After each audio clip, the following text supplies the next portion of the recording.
It can be frustrating when you're trying to find a highly sought after bottle everyone's talking about. And the truth is, most collectors don't even drink their allocated whiskey because they found alternatives that are just as good and affordable and easy to find. And if you want to know what Lindsay and my top 10 allocated bourbon alternatives are, then you need to stick around.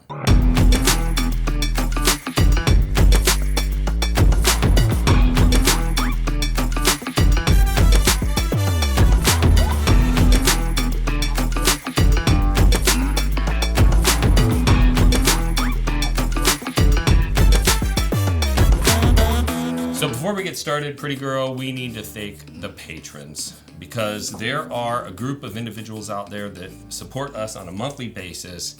And I ran the numbers, and with what happened in the economy last year, we would have had to shut down this podcast in 2023 if it wasn't for our Patreon supporters. We're very grateful. And these individuals on the screen are some of the largest supporters providing support so that you can watch this content for free. So before we get started on this topic, let's talk about some disclaimers. Yeah. So first of all, most, but not all, but most allocated bourbons are higher in proof. And so if I'm going to be giving you alternatives to these allocated bourbons, I'm going to be picking other bottles that are higher in proof. So without further ado, let's jump into what our lists are. Okay. And just so everyone knows at home, we're going to name more than 10 individual bottles. So some of these are kind of a category, if you will. So what do we have first? The Jack Daniel's single barrel proof. That one always gets me. Yeah. Single barrel. And you actually got to go on a single barrel selection at Jack Daniel's. Yeah, it was really fun. With Lexi. Yes, she's great. Who is the best. She is the female assistant head distiller at Jack Daniel's, and she runs the single barrel proof program as well as working on distillation.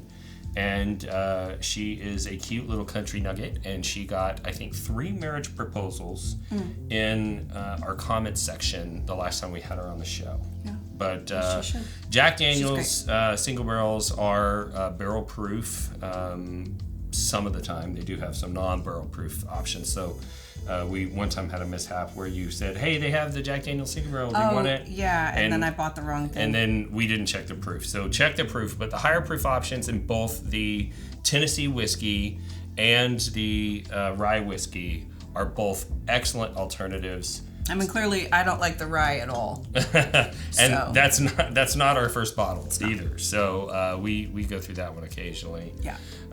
So check out Jack Daniel's barrel proofs. What else? What's number 2 on the list? The Maker's Mark cask strength. Yes. And so Maker's Mark is an interesting product because they rotate their barrels in the warehouse.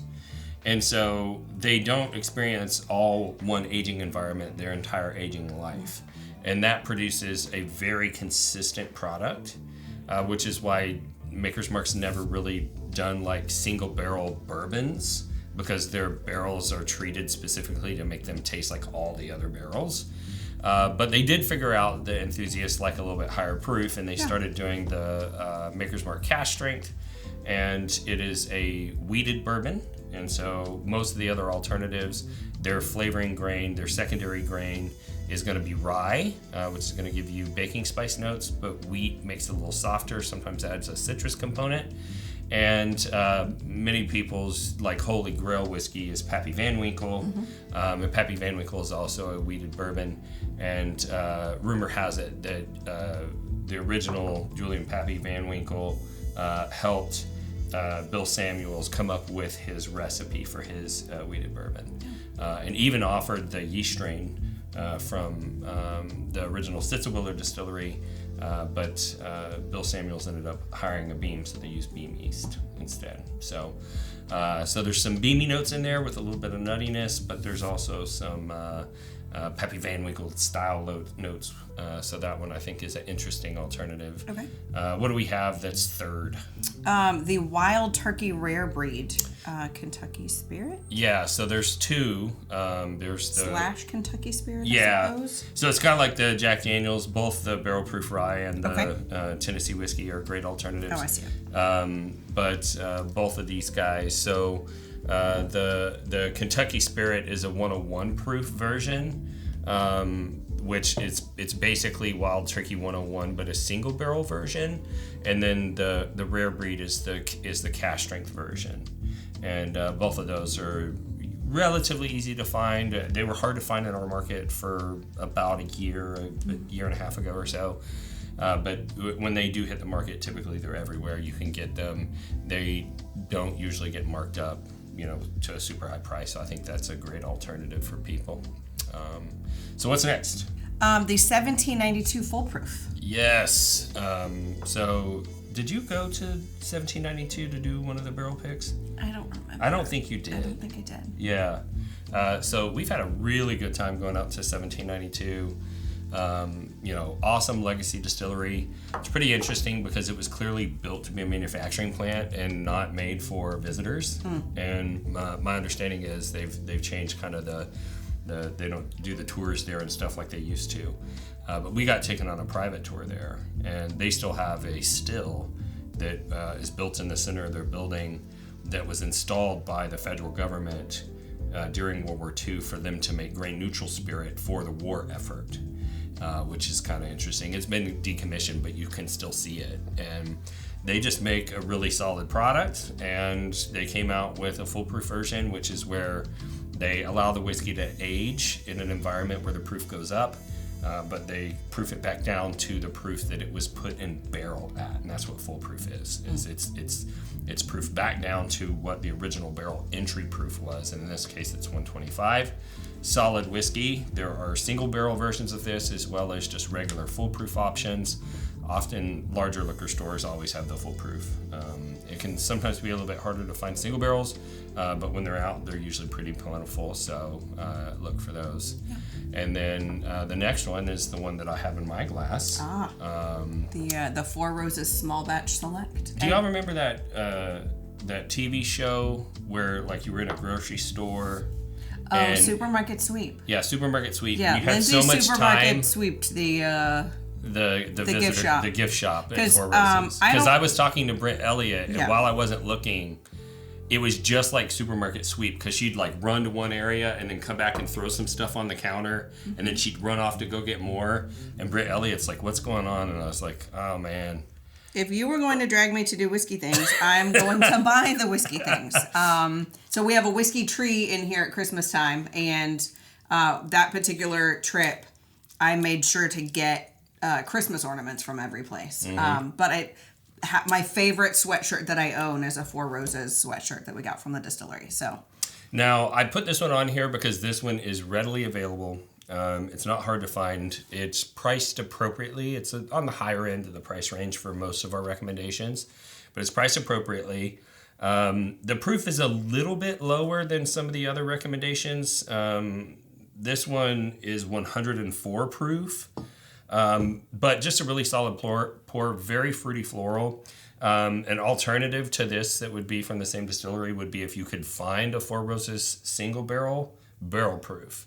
Those are an excellent alternative to really highly allocated whiskeys. And I've had some of those that compete well against their limited edition release, which would definitely be in that allocated category. So if you can find one of those, that'd be great. What are you doing? Oh, I'm testing my new whiskey glass that I had designed. Why? Well, there's a company out there that's a real Karen. And she threatened to sue us. Really? You don't say. Yeah, so we had been producing some traditional tulip-shaped whiskey glasses. Oh, yes. We never used the name. Right, of course. But they claimed to own the shape of the glass. And since I'm just a little guy, I couldn't fight. Right. But do you know what that motivated us to do, Wes? What? To go out and design a glass that was actually made for high-proof American spirits. So the company that had the problem with us, their glass was originally designed for low-proof Scotch whiskey. Oh, okay. 80, 86 proof, that type of thing. And you know what I had noticed? Every time I would nose a really high-proof, high-quality spirit in the United States out of this glass, all I got was ethanol burn. Yeah, a little burn there. I felt that. And so we went out and we designed this glass that's actually designed for those higher-proof spirits. And I'm so confident in this glass that if anybody were to go to our website and buy one, I'm offering a money-back guarantee.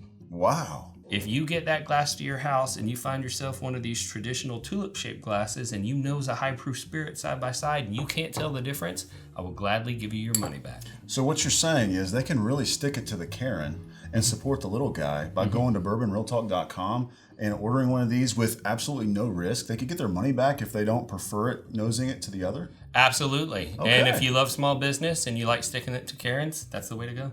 Stick it to Karen. bourbonrealtalk.com. Cheers.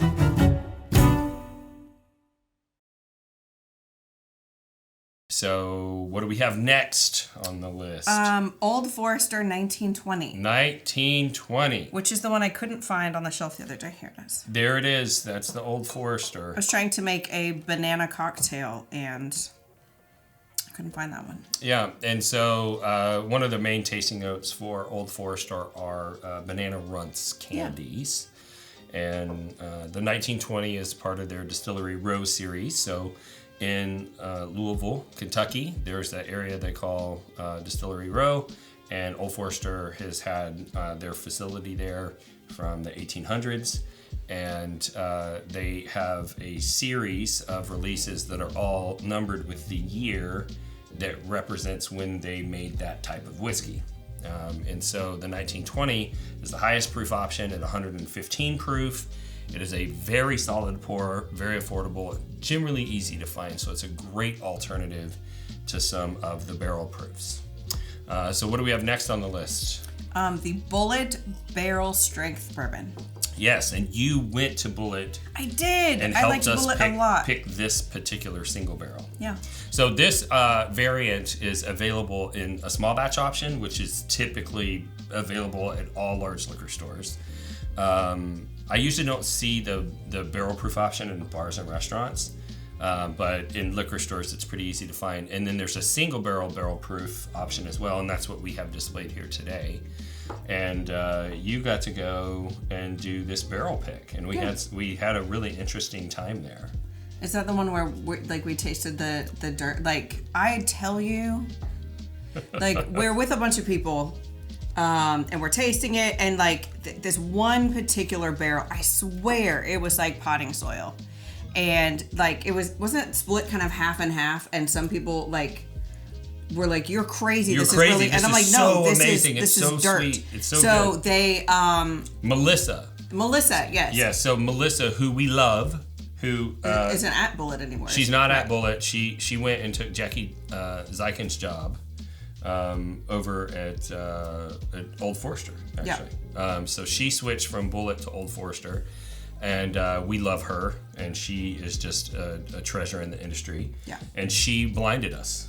Yeah. So we came in, like, they cleared everybody out of the room, cleared out all of the glasses, switched everything up so that no one knew what was what. And I sat down and I sniffed it, and I was like, that's your...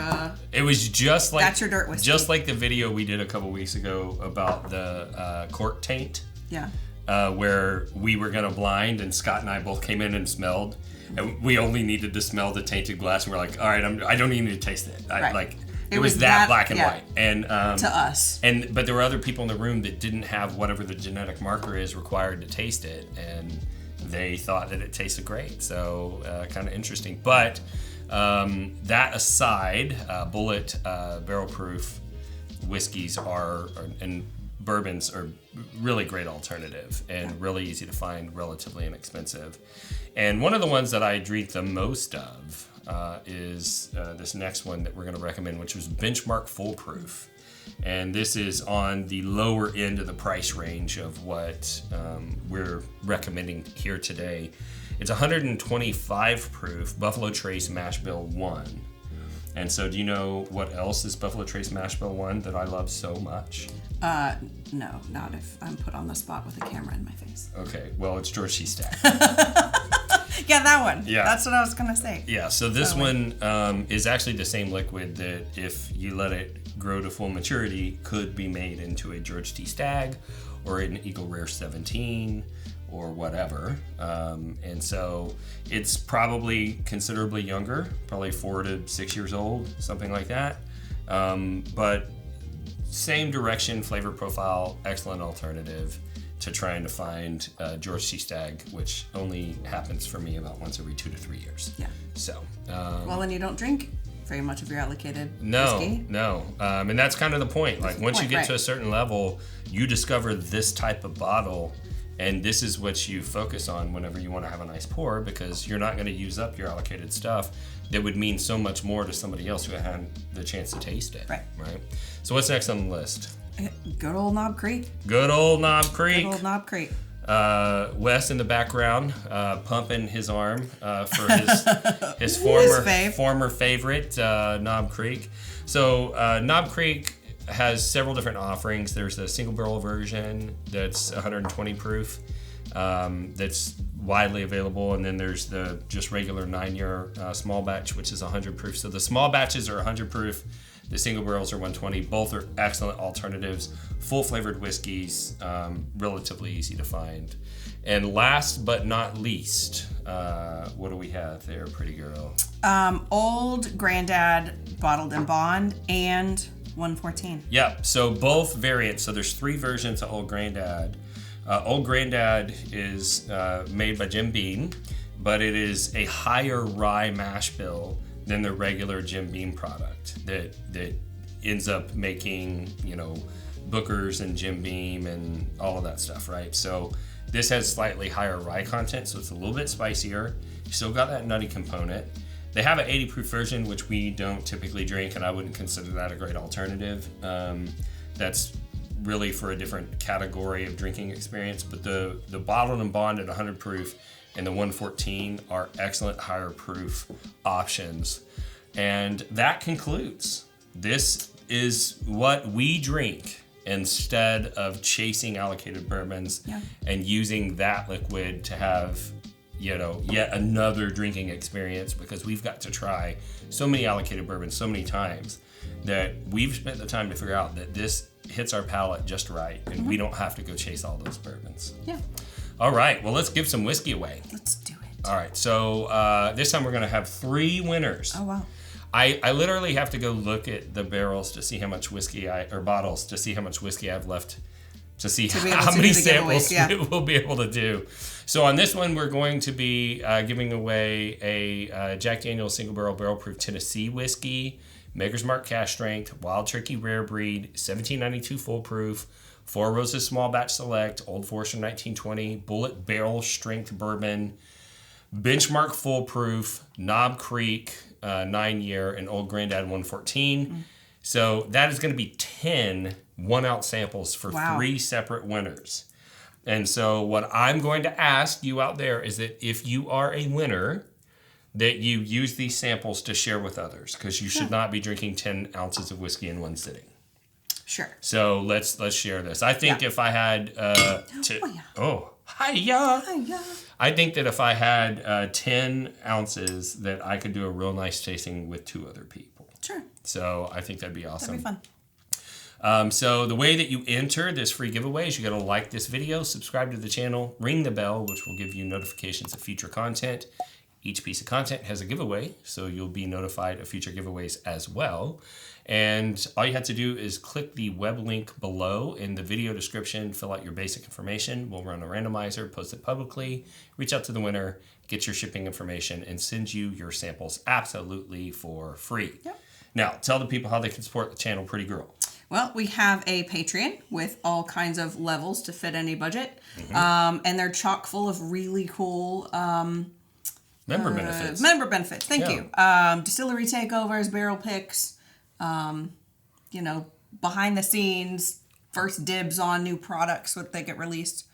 Yeah, and huge discounts on merch. Yeah. Which brings us to the second way you can support the channel, and that is by purchasing our merchandise. Right. I mean, we've gotten a lot of support from, just merch supporters. Maybe you can't commit to a monthly membership, but you can buy a t-shirt, like a Whiskey Wife t-shirt. So by the way, this is not an extra medium. This is just a regular medium. Regular size, yeah. But yeah, I mean, like, it was originally created for all the Whiskey Wives that were, kind of long whiskey. suffering.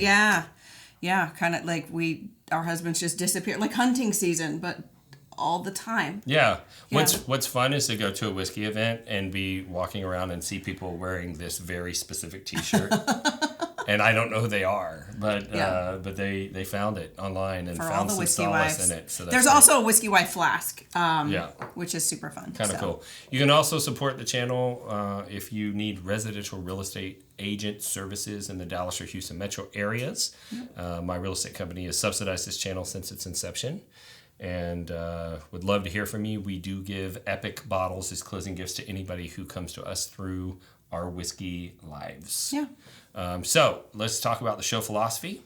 If this is your first time tuning in, we want to let you know that we're all about bringing people together around bourbon.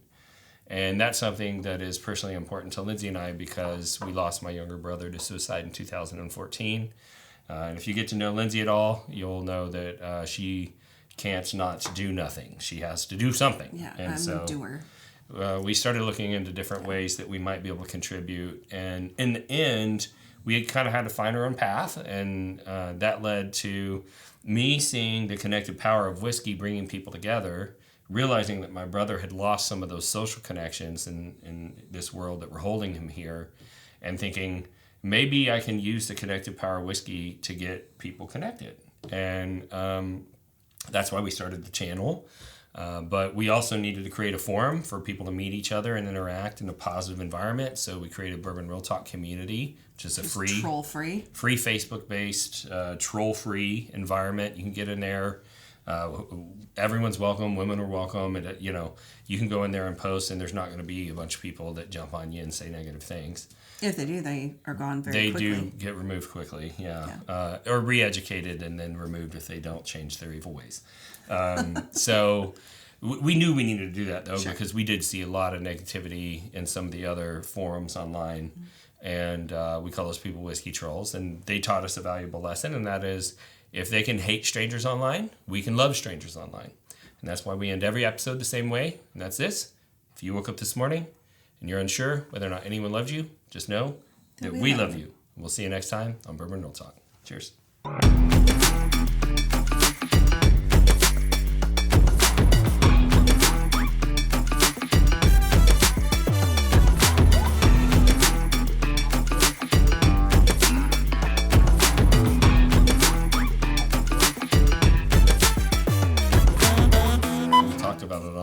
Episode. I know. About how creepy it was going to be. It's not going to be creepy. But yeah, I mean, it's like, honestly, most of her male celebrity crushes, if they just met her, they would be instant besties. Like No, that's not true. They wouldn't even have a choice. They'd be like, oh, this chick is so endearingly awkward. I have to make her my new best friend. Yeah. Yeah. I mean, in my head, I want to be like Elise Myers, that like everyone loves her, and she's more awkward than me. Yeah. If she can do it, you can do it. Yeah. You know, she's besties with Lance Bass now from NSYNC. As she should be. She loved when she was a kid. So I mean, there's hope for me and the Salvatores and the Winchester, or the Winchesters and yeah, the Walking Dead. There's still time. Okay. It could happen. Whiskey. All right, whiskey.